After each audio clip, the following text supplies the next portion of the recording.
Asia కప్లో high voltage మ్యాచ్కు సర్వం సిద్ధమైంది. ఫైనల్ ఫైట్లో భారత్ పాకిస్తాన్ తలపడనున్నాయి. ఈ టోర్నీ లీగ్ దశలో దాయాదు తలపడిన రెండుసార్లు టీమిండియా తిరుగులేని ఆధిపత్యం చెలాయించి విజయ దుందుబి మోగించింది. దీంతో ఫైనల్లో భారత్ రెట్టించిన ఉత్సాహంతో బరిలోకి దిగుతోంది. ప్రపంచవ్యాప్తంగా క్రికెట్ అభిమానులంతా ఎంతో ఆసక్తిగా ఎదురుచూసే భారత్ పాకిస్తాన్ పోరుపై జరిగే తీరుపై క్రికెట్ కోచ్ కిరణ్తో మా ప్రతినిధి ముఖాముఖిని ప్రత్యక్ష ప్రసారం ద్వారా చూద్దాం. ఆసియా కప్లో ఈరోజు ఉత్కంఠ పోరు కొనసాగనుంది. ఇండియా పాకిస్తాన్ మధ్య 41 ఏళ్ల తర్వాత ఆసియా కప్ చరిత్రలోనే మొదటిసారి ఫైనల్లో తలపడనున్నాయి. సో ఈరోజు మ్యాచ్ కోసం దుబాయ్ ఇంటర్నేషనల్ స్టేడియం వేదికైంది. సో ఈ మ్యాచ్లో ఇరు జట్లు కూడా ఇప్పుడు ఆల్రెడీ భారత్ వరుసగా 2 మ్యాచ్లు పాకిస్తాన్ పై నెగ్గింది. కానీ పాకిస్తాన్ 2 మ్యాచ్లు మనం ఓడించడం జరిగింది. కానీ ఈ మ్యాచ్లో మేము గెలిచి తీరుతామని ఒకవైపు ఇరు జట్లు కూడా ధీమా వ్యక్తం చేస్తున్నాయి. దీంట్లో చాలా కేవలం ఈ మ్యాచ్ గురించే కాకుండా చాలా విషయాలపై ఈ ప్రేరణపై ఒత్తిడి ఉండే అవకాశం ఉంది. సో ఈరోజు మ్యాచ్ ఎలా ఉండబోతోంది, సో ఏ విధంగా ఈ స్ట్రాటజీ ఉండాలనే విషయాలు మరిన్ని మనతో మాట్లాడడానికి కోచ్ అండ్ అనలిస్ట్ కిరణ్ గారు మనతో పాటు ఉన్నారు. Sir hi sir. Good afternoon sir. ఈరోజు స్ట్రాటజీ ఏంటి సార్ ఫైనల్లో? జనరల్ కంటే ఈ రాజు ఒకటి మీరు గుర్తుంచుకోవాలి. ఇప్పుడే మీరు చెప్పారు 2 సార్లు గెలిచాము, పాకిస్తాన్ 2 సార్లు ఓడిపోయిందని. ఫస్ట్ బేసిక్ థింగ్ ఏంటంటే సైకలాజికల్ అడ్వాంటేజ్ మనకి ఇండియాకు ఉంటుంది, ఎందుకంటే 2 సార్లు గెలిచాం కాబట్టి. అట్లా అని చెప్పి పాకిస్తాన్ ఈజీ తీసుకునే అవకాశం ఉండదు. ఎందుకంటే మీకు గమనించుంటే 2017 ఛాంపియన్స్ ట్రోఫీలో మనము లీగ్ స్టేజ్లో పాకిస్తాన్ కొట్టాము, బట్ ఫైనల్లో చిత్తుగా కొట్టాము. కానీ ఫైనల్లో ఏం చేసింది, పాకిస్తాన్ మనం ఓడగొట్టింది. కానీ అప్పుడు 2017 వేరు, 2024 వేరు. సో సైకలాజికల్ అడ్వాంటేజ్ మనకు ఉంటుంది. రెండోది ఏంటంటే మన ఫస్ట్ 6 to 10 ఓవర్స్ కనుక మనం టైటన్ చేస్తే ఆటోమేటిక్గా మన మ్యాచ్ మన కంట్రోల్లో వస్తుంది. అంటే ఎక్యురేట్ బౌలింగ్ చేసుడు, లెంత్ పర్ఫెక్ట్ చేయడము అవుతుంది. అండ్ మోస్ట్ ఇంపార్టెంట్ థింగ్ మీరు గమనించుంటే పాత మ్యాచ్లు మనం అన్డిఫిటెడ్ ఉన్నాం మనము. కాకపోతే ఏంటంటే మనం ఫీల్డింగ్ అనేది కొద్దిగా ఇంప్రూవ్ చేసుకుంటే ఇంకా ఈజీగా గెలుస్తాం. సో ఆటోమేటిక్గా ఈ లెవెల్ ఎలా ఉంటుంది రాజు అంటే ప్రొఫెషనల్ క్రికెట్ ఆడారు కాబట్టి వాళ్ళు ఆల్రెడీ ఆ లెవెల్ ఉన్నారు కాబట్టి they might have done under lights catching practice చేసి ప్రిపేర్ అయ్యి ఉంటారు already. So it's only confidence thing. అంటే ఈరోజు ప్రిపేర్ అయ్యి గెలుస్తారనే నా పూర్తి నమ్మకం, ఒక భారతీయులు కూడా నా ఆశ అదే. సార్ ఆల్రెడీ దుబాయ్ పిచ్చులకు సంబంధించి టాస్ గెలిస్తే మొదట ఎవరు గెలిచినా ఫీల్డింగ్ తీసుకుంటారనేది ఒకటి రెగ్యులర్గా పిచ్ ప్రభావం బట్టి. సో ఆల్రెడీ ఇప్పుడు ఫస్ట్ మ్యాచ్తో పాకిస్తాన్తో మనం ఫస్ట్ మ్యాచ్ ఆడిన తర్వాత అక్కడ ఇప్పుడు ఆల్రెడీ ఆటం కొనసాగుతున్నారు, టెంపరేచర్స్ కొంచెం తగ్గుతూ వచ్చాయి. సో ఇప్పుడు పిచ్ కండిషన్స్ బట్టి ఒకవేళ కనుక మనం టాస్ గెలిస్తే ముందుగా ఏది తీసుకోవాలి? అంటే జనరల్గా ఏంటంటే కొద్దిగా పిచ్ స్లోగా ఉన్నది అనిపిస్తుందండి. కానీ మీరు గమనించుంటే అన్ని మ్యాచెస్ కూడా దుబాయ్లో అయినాయన్ని హై స్కోరింగ్ మ్యాచెస్ ఉన్నాయి. అంటే ఆల్మోస్ట్ 180 to 200 దాకా ఉన్నది. ప్లస్ మన స్కోర్ 202 కూడా మన హై స్కోరింగ్ మ్యాచ్ ఉంది. కాకపోతే ఆ team strategy, team think like Gautam Gambhir గారు కానీ మార్కెల్ గారు కానీ మన ప్లాన్ చేసి ఆ పిచ్ ప్రభావం ఈ రోజు ఎలా ఉంటుంది దాన్ని బట్టి they will take a call. Okay sir. ఇప్పుడు మనకి అంటే ఆల్రెడీ మన ఓపెనింగ్ పేరు కూడా చాలా స్ట్రాంగ్ గా ఉన్నారు. వైపు నుంచి అభిషేక్ శర్మ షాట్స్ కొడుతుంటే గిల్ ఆచితూచి ఆడుతున్నారు. సో మొదట బ్యాటింగ్ చేస్తే మనం ఎంత స్కోర్ వెళ్ళొచ్చు, ఎంత స్కోర్ టార్గెట్ వాళ్ళకి ఇవ్వాలి? ఒకటి నా మీరు గమనించిన క్రికెట్ ఏంటంటే టాప్ బ్యాట్స్మెన్ అన్నట్టు Abhishek Sharma is in form. Almost 309 రన్లు కొట్టారు. సో 50 యావరేజ్ రేట్ ఉంది. It is like Abhishek Sharma వస్తే పాకిస్తాన్ లాగా మ్యాచ్ ఉంది ప్రస్తుతానికి. ఇప్పుడు అభిషేక్ శర్మ కనుక ఫైర్ అయ్యి ఆ పార్ట్నర్షిప్ కనుక ప్రొటెక్ట్ చేసుకుంటే మనం ఈజీగా 200 దాటాం. కానీ సపోజ్ పెడితే మన ఇండియాలో మన ప్లాన్ బి, నా అనాలిసిస్ ఏంటంటే ఆ టాప్లో టాప్ ఉన్నా కూడా ఒకవేళ టాప్ ఆర్డర్ కనుక ఫెయిల్ అయింది అనుకోండి, మనకు ప్లాన్ బి క్లారిటీ లేదని నాకు చిన్న ఫీలింగ్.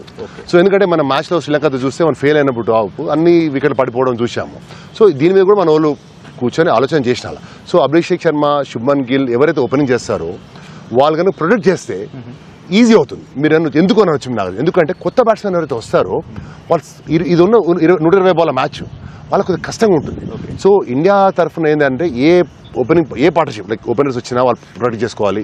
సో బై ఛాన్స్ అల్లి వికెట్ పడ్డది, ఇంకో బ్యాట్స్మెన్ వస్తాడు, ఆ పార్ట్నర్షిప్ ప్రొటెక్ట్ చేస్తే ఏంటంటే మనం ఈజీగా 200 దాటితే సైకలాజికల్ అడ్వాంటేజ్ ఉంటుంది, మనం తప్పనిసరిగా మ్యాచ్కి వెళ్తాం. So protecting partnership is more important than anything else. Okay sir. Team జట్టు మొదటి నుంచి కూడా మనం అన్బీట్గా ఉన్నాము. సో ఇప్పుడు అదే టీం కొనసాగే అవకాశం ఉందా? ఎందుకంటే లాస్ట్ మ్యాచ్ లో హర్షదీప్ సింగ్ ని ఆడించడం, అద్భుతంగా బౌలింగ్ చేశాడు, సూపర్ ఓవర్ లో కూడా చాలా బాగా బౌలింగ్. సో ఏమైనా టీమ్ చేంజెస్ ఉండే అవకాశం ఉందా? అంటే జనరల్ గా ఒక లెవెల్ ఎలా ఉంటుందంటే నాగార్జున గారు, ఒక గెలిచిన జట్టు మార్చే అవకాశం చాలా రేర్. అంటే there is like Hardik Pandya ఉంది, దెర్ ఇస్ హ్యామ్స్ట్రింగ్ కన్సర్న్, అట్లాంటప్పుడే చేంజ్ చేస్తాం, లేకపోతే అదే 11 తోటి వెళ్తుంటాము. ఇంకోటి ఏంటంటే నాజా మీకు మైండ్లో పెట్టాల్సిందంటే నాకున్న కన్సర్న్ ఏంటంటే అభిషేక్ శర్మ కొట్టినప్పుడు కొద్దిగా క్రాంప్స్ ఇష్యూ అవుతుంది. అది కూడా నాకు చిన్న కన్సర్న్ లాగా అనిపించింది, ఇంజరీ టైప్ కన్సర్న్ లాగా అనిపించింది. So if these things can be address నా తెలిసి టీం అయితే చేంజ్ అయిపోవచ్చు, అలానే కంటిన్యూ అవుతుండొచ్చు, విన్నింగ్ కాంపిటీషన్ ఉంటుంది. సో గెలుస్తారని నా ఆశాభావం కూడా. ఇంకోటి బ్యాటింగ్ ఆర్డర్లో కూడా చూస్తే కనుక మనకి బ్యాటింగ్ ఆర్డర్ తరచూ చేంజ్ చేస్తూ వస్తున్నారు. సో లాస్ట్ మ్యాచ్లో చూసినప్పుడు సో ఈ బ్యాటింగ్ ఆర్డర్ యాక్చువల్గా మనకి సేమ్ యాజ్ యూజువల్గా అదే ప్యాటర్న్ మంచిగా. సో సంజు శాంసన్ విషయంలో కొంత అతన్ని ముందు ఆడిస్తే ఫామ్లో ఉన్నాడు కాబట్టి బాగా ఆడతారనే ఒక ఒపీనియన్ కూడా ఉంది. అంటే ఒపీనియన్స్ చూడు నాగార్జున, మన ఒపీనియన్స్ వేరు, ఆడేటప్పుడు ఒపీనియన్ వేరు. మీరు సంజు శాంసన్ మన పర్ఫార్మ్ చేసినప్పుడు 39 రన్లు కొట్టాడు, మిడిల్ ఆర్డర్ యాంకర్ చేశాడు. నాకేమనిపించింది అంటే, నాకు పర్సనల్ అనేది ఏమనిపించింది అంటే, అతను రోల్ ఇంకా క్లియర్గా డిఫైన్ చేయలేదు. అంటే ఓపెనింగ్ బ్యాట్స్మెన్ మిడిల్ ఆర్డర్ అన్నది. బట్ ఈ perform very well for his 39 runs and all. మనము బయట నుంచి ఎన్నో చెప్పచ్చు నాగార్జున గారు, మన జనరల్గా యాజ్ మీరు స్పోర్ట్స్గా, నేను స్పోర్ట్స్ మ్యాన్గా ఆడేటప్పుడు అక్కడ డిఫరెంట్గా ఉంటుంది థింక్ ట్యాంక్. ప్లస్ మీరు అన్నట్టు పాత జట్లప్పుడు దేవర్ రిలాక్సింగ్ టీమ్. ఇక్కడ ఆల్రెడీ మనం ఫైనల్కి వచ్చాం కాబట్టి మనం కింద ఎక్స్పెరిమెంట్ చేయాలి. ఎక్స్పెరిమెంట్ చేసినప్పుడే వాళ్ళకి మ్యాచ్ టైం ఇస్తేనే వాళ్ళు ఈ ఫైనల్కి రెడీ ఉంటారు. ఇంకోటి ఏదైనా నాగార్జున గారు, end of the day team management ఎలా ఉంటుందంటే, ఎన్ని ఒక మ్యాచ్ ఒక వద్దు, ఇప్పుడు ఒక మ్యాచ్ అనేది ఇంపార్టెంట్, ఇది ఫైనల్. సో ఏం చేస్తారంటే ఆ లెవెల్లో ఈ టైంలో ఈ రోజు మ్యాచ్కు పీక్ అవుతారు అన్నట్టు. ఎన్ని పర్ఫార్మెన్స్ పెట్టుకొని ఈ రోజు పీక్ అయ్యి ఈ రోజు పర్ఫార్మ్ చేసినప్పుడు హీరో. సో ఆ టీంని కూడా అలా తయారు చేసి పీక్ చేసేటప్పుడు ఇది అన్నట్టు. So today is the day again. So ఈ రోజు ఎవరు పర్ఫార్మ్ చేస్తారు కాబట్టి వాళ్ళని పెడతాం. మన థింక్ ట్యాంక్ ఇస్ డిఫరెంట్, మన వాళ్ళ ఆలోచన మాత్రం కరెక్ట్ ఉంటుంది. So they will go according there this thing. But they have done very good job అండి. ఎందుకంటే సంజయ్ మన 39 రన్స్ కొట్టడము, మిగతా వాళ్ళు పర్ఫార్మ్ చేయడము, అందరికీ మ్యాచ్ టైం దొరికింది. లేకపోతే ఏమైంది, ముందల మ్యాచ్లో ఉండి అభిషేక్ శర్మ కొట్టడం, మిగతా ఛాన్స్ దొరకపోతుంది. ఓన్లీ లాస్ట్ మ్యాచే మనం స్ట్రెంత్ టెస్ట్ చేసాము. సో అక్కడే నాకు కొద్దిగా ఒక చిన్న కన్సర్న్ అంతే. ఓకే, సరే పాకిస్తాన్ పేస్ అటాక్ కూడా అంటే అంత భారత్ మీద అంత ప్రభావం చూపినట్టుగా అనిపించట్లేదు. ఎందుకంటే లెఫ్ట్ హ్యాండ్ బౌలింగ్ షైన్ ఆఫ్రిదీని అభిషేక్ శర్మ బాగా ఆడుతున్నాడు, బాగా అటాక్ చేస్తున్నాడు. సో దాంతోపాటు అంటే స్పిన్ విషయంలో పాకిస్తాన్ స్పిన్ అటాక్ అంటే ఎదుర్కొనే విషయంలోనే కొంచెం తడబడుతున్నట్టుగా అనిపిస్తుంది. అక్కడ ఉన్నటువంటి కీలకమైనటువంటి స్పిన్నర్స్ ఎవరు, వాళ్ళని ఎదురుగా ఎదుర్కోవాలి. ఒకటండి, మీరు ఇన్ని మ్యాచ్లు చూశారు కాబట్టి it was Abhishek Sharma versus Shaheen Afridi. But మీరు గమనించుంటే Shaheen Afridi is an aggressive bowler, Haris Rauf is an aggressive bowler. ఏమో ఈరోజు మ్యాచ్ క్లిక్ కావచ్చేమో. సో అట్లని చెప్పి Abhishek Sharma is on constant form and all. కానీ మీరు గమనించిన వాళ్ళ బ్యాట్స్మెన్లో ఓన్లీ ఫరాన్ ఒకరే హీస్ షోయింగ్ ప్రామిస్. మీరు అయూబ్ కానీ, సల్మాన్ ఆగా కానీ, నవాజ్ కానీ మన స్పిన్నర్స్ తట్టుకోలేకపోతున్నారు. అంటే మన మిస్టరీ స్పిన్నర్ వరుణ్ చక్రవర్తి తట్టుకోలేకపోతున్నారు. Plus the same Kuldeep Yadav ఉన్నాడు, అదే 13 వికెట్లు వచ్చాయి. So is in form bowler. So they are not able to play our bowlers. But our batsmens మీరు గమనించుంటే మన దగ్గర ఉన్న 11 మందిలో నాగార్జున గారు 10 మంది మ్యాచ్ విన్నర్స్ ఉన్నారు. కానీ మీరు అదే పాకిస్తాన్ చూస్తే వాళ్ళ బ్యాటింగ్ లైన్ ఫ్రెజైల్ ఉంది. ఫ్రెజైల్ అంటే ఎప్పుడు క్లిక్ అవుతారు, ఎప్పుడు ఫెయిల్ అవుతారు వాళ్ళకే తెలియదు. బట్ ద సేమ్ టైం వాళ్ళు ఏంటంటే వాళ్ళకు రెప్యుటేషన్ ఉంది, they can rise from the ashes and do it. So ఈ రోజు ఈ మ్యాచ్ ప్రకారము ఎవరు పర్ఫార్మెన్స్ వాళ్ళు. ఇంకోటి మీరు ప్రెషర్ అని మాట్లాడుతుంటారు కదా, నాకు ఇంకా బాగా గుర్తుంది. సచిన్ టెండూల్కర్ ఒకసారి అప్పుడు అన్నాడు వరల్డ్ కప్ 2000 ఏమన్నాడంటే 12-13 days నిద్రపోలేదు. ఎందుకు అంటే ప్రతి ఒక్కరు కాల్స్ కానీ, హోటల్లో కానీ, పబ్లిక్ కానీ గెలవాలి ఒక మ్యాచ్ గెలవాలి అని ఉన్నప్పుడు నిద్ర ఉండదు అన్నట్టు. సో ప్రెషర్ అనేది వాళ్ళు హ్యాండిల్ చేసుకుంటారు ఆ లెవెల్లో. సో ఈ మ్యాచ్ కూడా నా రిక్వెస్ట్ ఏంటంటే మ్యాచ్ లా చూడాలి, ఎంజాయ్ చేయాలి, అండ్ విల్ డెఫినెట్లీ విన్ అనేది నా ఫీలింగ్. ప్లస్ మన batsmens all are in form, like nobody is like contribute చేస్తున్నారు కాబట్టి ఇష్యూ లేదు. వాళ్ళు ఫ్రెజైల్ ఉన్నారు. షాన్ ఆఫ్రిదీ గాన, హరీష్ రావు కనుక పర్ఫామ్ చేశారనుకోండి ఈరోజు, then we'll have some problem while batting అని ఇది అన్నట్టు. ఓకే, నిన్న సల్మాన్ ఆగా కూడా మాట్లాడుతూ ఆయన కూడా మ్యాచ్కి సంబంధించి ఇండియాతో మ్యాచ్ అంటే యాజ్గా ప్రెజర్ ఉంటుంది.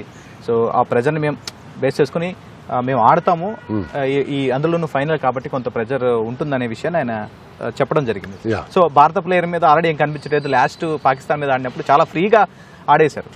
సో ఈ ఫైనల్ మ్యాచ్ లో కనుక మొదట బ్యాటింగ్ చేస్తే, పాకిస్తాన్ కనుక మొదట బ్యాటింగ్ చేస్తే వాళ్ళని ఎంతలోపు మనం కట్టడి చేయొచ్చు? నాగార్జున మీరు అన్నట్టు ప్రెస్ మీట్ లో చెప్పింది ఒక ఫ్రంట్ బెటర్, ఇట్లా అంటారు కామన్గా ఎవరైనా అంటారు. ఇంకోటి ఏంటంటే పాకిస్తాన్కు నాగార్జున గారు వాళ్ళకి పోయేది ఏం లేదు. అన్ని మ్యాచ్లు ఇండియాతో ఓడిపోయారు, గెలిస్తే వాళ్ళకి గ్రేట్ అచీవ్మెంట్. కానీ మనకు ప్రెషర్ ఏంటంటే మనం ఎట్లా గెలవాలని ఒక 2 సార్లు గెలిచాం కూడా ఒక ప్రెషర్ మన మీద ఉంది. ఏదేమైనా నాగార్జున ఆ లెవెల్లో, ఆ టాప్ లెవెల్లో ఏంటంటే they are easy to hand pressure. Second thing మీరేమన్నారు, జనరల్గా if we can improve our fielding and do it, will win the match very easily. So ఇంకో మాట ఏదో అన్నారు లాస్ట్ ఏదో అడిగారు మీరు, ఇంకోటి ఏదో పాయింట్ ఏదో మన ఇప్పుడు సంథింగ్ అబౌట్ మొదట బ్యాటింగ్ చేస్తే వాళ్ళు ఎంత మూవ్ చేస్తారు. If you can restrict around 170-180 it will be cake work for us. But more than 180 అయితే కొద్దిగా డిఫికల్ట్ అవుతుంది. అండ్ ఇంకోటి మళ్ళీ మీ సార్ రిటైర్ చేస్తున్న నాగార్జున గారు, ఆ పార్ట్నర్షిప్ ఎవరు పోయినా మనం కాపాడుకోవాలి. మనం ఒకవేళ పాకిస్తాన్లో పార్ట్నర్షిప్ అయితే దాన్ని మనం బ్రేక్ చేయాలి. మీరు గమనించుంటే ఎన్ని మ్యాచ్లు గమనించున్నా, మీరు ఏ మ్యాచ్లు చూసినా 1, 2, 3 పార్ట్నర్షిప్స్ ఉంటాయి. సో మనం ఏం చేయాలి, అయ్యేదాన్ని బ్రేక్ చేయాలి. మనదే కాపాడుకోవాలి. ఇదే ప్రొఫెషనలిజం అంటారు అన్నాడు. So I don't think will have a issue అన్నాడు. So 170, 180 is what I look at to restrict అన్నాడు. సో ఈ క్రికెట్ విషయం పక్కన పెడితే ఆల్రెడీ ఇప్పుడు రెండు దేశాల ప్రజలు కూడా పల్గామ్ ఇన్సిడెంట్ తర్వాత మ్యాచ్ అన్నప్పుడు మొదటి 2 మ్యాచ్లు అప్పుడు జరిగినప్పుడు కొంత వాళ్ళు కూడా బాయ్కాట్ చేశారు, సీట్లు కూడా ఫీల్ అవ్వలేదు. సో కానీ ఆ తర్వాత సూర్యకుమార్ యాదవ్ మాట్లాడినప్పుడు వాళ్ళకి మేము ఇట్లా సెల్యూట్ చేస్తాం, వాళ్ళతో పాటు ఉన్నాం అనే విషయాన్ని చెప్పిన తర్వాత ఒక్కొక్కరుగా టర్న్ అవుతూ వచ్చారు, ఫ్యాన్స్ మారిపోయారు. ఇప్పుడు ఆల్రెడీ ఫైనల్ మ్యాచ్ కోసం సీట్లన్నీ ఫిల్ అయిపోయి 28,000 సీట్లు సోల్డ్ అయిపోయాయి ఆల్రెడీ మొత్తం. సో ఇప్పుడు మ్యాచ్ అంటే ఇది ఏ విధంగా ప్రభావితం చూపించవచ్చు? ఆల్రెడీ ఇప్పుడు ఏంటంటే ఇద్దరు టీమ్ కెప్టెన్లు కూడా హరీష్ రావు కి ఫైన్ పడింది, సూర్యకుమార్ యాదవ్ కూడా ఫైన్ పడింది. సో ఈ మ్యాచ్ లో బయట నుంచి ఎన్ని విధాలుగా దేశం ఈ 2 మ్యాచ్లు గెలిచిన ఒక ఎత్తు, ఇదే ఒక ఎత్తు కాబట్టి సో ఈ మ్యాచ్ ఎలా ఉండబోతుంది? ఒకటే రిక్వెస్ట్ నాగార్జున గారు, వాళ్ళు యంగ్ ప్లేయర్స్ గేమ్ ఆడుతారు, వాళ్ళు సోల్జర్స్ కాదు. They are only young players, equal గా టాలెంటెడ్, వాళ్ళు ఫైట్ చేస్తున్నారు. అది ఒక గ్రౌండ్ లో ఒక స్పోర్ట్స్ మ్యాన్గా నేను ఒక దేశానికంటే స్పోర్ట్స్ మ్యాన్గా ఎలా ఉంటుందంటే మ్యాచ్ అయిపోకుండా కంగ్రాట్స్ చెప్తాము, కలిసిపోతే అది ఒక మ్యూచువల్ రెస్పెక్ట్. అది కానీ మీరేంది అందరూ ఏం చేస్తున్నారు, పహల్గామ్ అటాక్ అని ఇదని చెప్పేసి వీఆర్ గోయింగ్ టు డిఫరెంట్ ఒక అరేనా పోతున్నాం. సో ఆటోమేటిక్గా మనం ఫిట్టింగ్గా రిప్లై కూడా వాళ్ళు చేసిన తప్పు, బట్ ఫిట్టింగ్గా రిప్లై ఏమి ఇచ్చాము, మనము గెలిచి చూపించాము. But end of the day you should understand 11 మంది పాకిస్తాన్ యంగ్ ప్లేయర్స్, ఇండియా 11 మంది ఇండియా ప్లేయర్స్ మ్యాచ్ ఆడుతున్నారు, అంతే 20 ఓవర్లు ఆడుతున్నారు. వాళ్ళు సైనికులు కాదు అని ఒకటి మనం చూసేటోళ్ళం కానీ అంచులో ఒకటి మైండ్లో పెట్టుకుని మ్యాచ్ లాగా ఎంజాయ్ చేయాలి. గెలిచామా వండర్ఫుల్, ఓడిపోయామా అదొక మ్యాచ్ అనుకొని పోవాలి. అట్లాంటి ఎన్నో 100 మ్యాచ్లు గెలిచాము. సార్ ఫైనల్ గా ఇప్పుడు 41 ఇయర్స్ తర్వాత జరిగేటువంటి ఫైనల్ ఇద్దరి మధ్య ఫైనల్ ఫైట్ అన్నట్టు. సో ఈ రోజు ఎలాంటి హై వోల్టేజ్ మ్యాచ్ ఫ్యాన్స్ కి ఏ విధంగా పండగ ఉండబోతుంది? డెఫినెట్లీ ఇస్ ఎ పండుగ అండి. ఎందుకంటే everybody watch to TVs glued, everybody watch matches. మా అకాడమీలో మా కోచెస్ మా పిల్లలందరూ కూడా చూస్తుంటారు. It's a definitely beautiful match and everybody అందరూ ఎదురు చూసే మ్యాచ్ కూడా. ఎందుకంటే అది 41 ఇయర్స్ వచ్చింది, ప్లస్ అగేన్స్ట్ పాకిస్తాన్ కాబట్టి హైప్ అట్లానే ఉంటుంది చేసింది. కానీ ఎండ్ ఆఫ్ ద డే నాకు అలాగే నా రిక్వెస్ట్ అంటే మ్యాచ్ లా చూడాలి, ఎంజాయ్ చేయాలి. అంతేగాని మనం ఇన్వాల్వ్ అయిపోయి వాళ్ళు ఆడలేదని తిట్టుకోవడము అని చేయకుండా ఒక మ్యాచ్ చూస్తే it's a real professionalism match అని నా ఫీలింగ్ అండి. Thank you so much sir. Thank you Nagar, so nice of you, thanks a lot. So అది చెప్తున్నారు, ఒకవేళ కనుక పాకిస్తాన్ మొదట బ్యాటింగ్ చేయాల్సి వస్తే కనుక వాళ్ళకి 180 లోపలే కట్టడి చేయాలి. అండ్ అన్ని విధాలుగా ఇండియన్ టీం చాలా స్ట్రాంగ్గా కనిపిస్తుంది. ఎందుకంటే పాకిస్తాన్తో పోలిస్తే చాలా ఎక్కువ మంది మ్యాచ్ విన్నర్స్ మనతో పాటు ఉన్నారు కాబట్టి ఈ మ్యాచ్ హై వోల్టేజ్ మ్యాచ్ ఫ్యాన్స్కి అద్భుతమైనటువంటి ఈరోజు సండే చాలా అద్భుతంగా ఉండబోతుంది. మ్యాచ్ హై వోల్టేజ్ మ్యాచ్ని చూసి ఎంజాయ్ చేయండి. సో రాజకీయాల విషయాలు, ఇతర పొలిటికల్ ప్రెజర్స్ ఏ విధంగా ప్లేయర్ల మీద ఉండవని చెప్పే విషయాన్ని కిరణ్ గారు చెప్తున్నారు. Over to you.